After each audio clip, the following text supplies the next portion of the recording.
Her lips were said to taste like heaven, her kisses like salvation.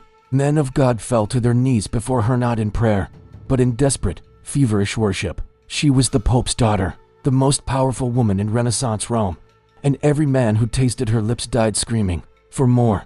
This is the true story of Lucrezia Borgia, not the poisoner of legend, but something far more dangerous, a woman who used desire as a weapon in a world built to destroy her. Before we meet the woman, understand the world that created her. 15th century Rome, not the marble paradise of antiquity, but a festering wound of power. The papacy wasn't just a holy office, it was a criminal empire. Popes fathered armies of illegitimate children called nephews. They murdered rivals during mass.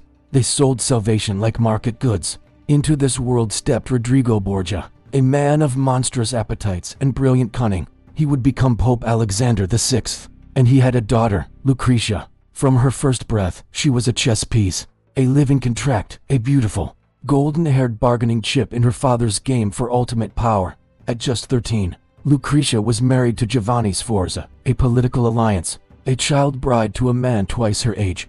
But when her father's political winds shifted, the marriage became inconvenient. So Alexander VI did what Borgias did best.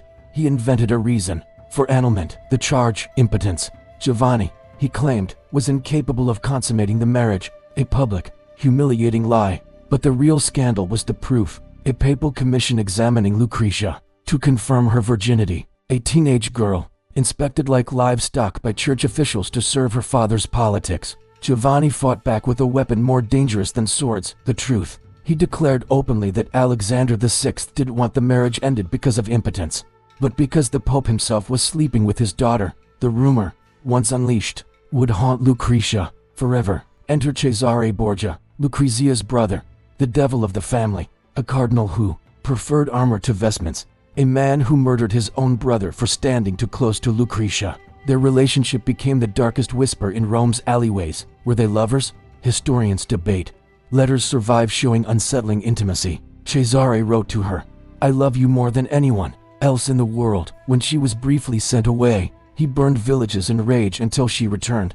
He murdered her second husband, possibly because the man threatened to take her from Rome from him. Whether their bond was carnal or merely possessive, it was toxic. Cesare used Lucrezia as bait, as peace offering, as reward. He once sent 6 prostitutes to a cardinal's dinner, then had Lucrezia appear unveiled at the end, the ultimate, unattainable prize. Now we reach the legend, Lucrezia the poisoner, the woman with the hollow ring, the deadly hostess. The truth, the Borgias did poison enemies, but Cesare was the architect. Lucrezia likely the unwitting accomplice. At lavish parties, certain guests would mysteriously fall ill. The infamous Cantarella poison, a white powder possibly made from arsenic. But was Lucrezia sprinkling it into wine, or simply pouring drinks her brother had prepared? The myth grew because it was useful to her enemies. It made her a monster to justify destroying. To her family, it made her a weapon to be feared. The ring, that elegant, hollow jewel, probably never existed, but the story served everyone except Lucrezia herself. 6 o'clock to 7:15, the third husband's blood. Her second husband, Alfonso of Aragon, was handsome, kind, and most dangerously loved by Lucrezia. This made him a target.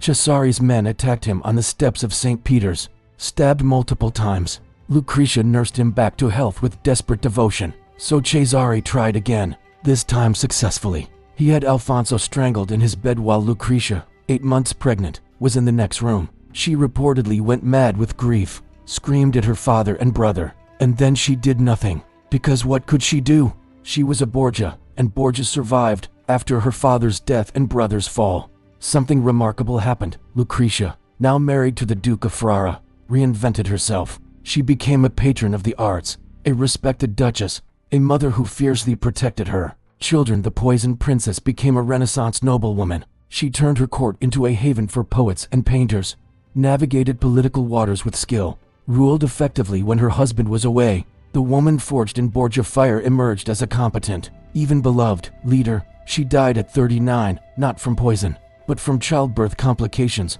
Her final words reportedly, "I am a great sinner, but I have never offended anyone willingly." The woman vs. the legend. So who was she? Monster or victim? The answer is both and neither.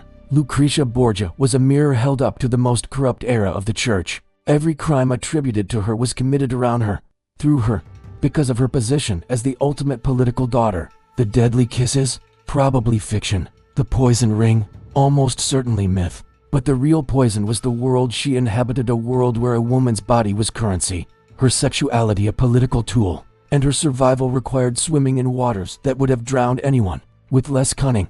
From Messalina's public Roman scandals to Lucrezia's whispered Renaissance poisons, our mission is clear: to rescue these women from the caricatures history created, to find the human truth behind the monstrous legend. If that mission resonates with you, if you believe the past deserves more than fairy tales and fear, then you belong here. Next, we descend into the blood-soaked boudoirs of Versailles, where a queen's sex life sparked a revolution. Your curiosity fuels this channel. Your engagement uncovers the truth. Press like, hit subscribe, and let's keep rewriting history together. Remember, sometimes the deadliest poison isn't tea in the ring, it's in the story they tell about you after you're gone. Don't let them tell your story without you.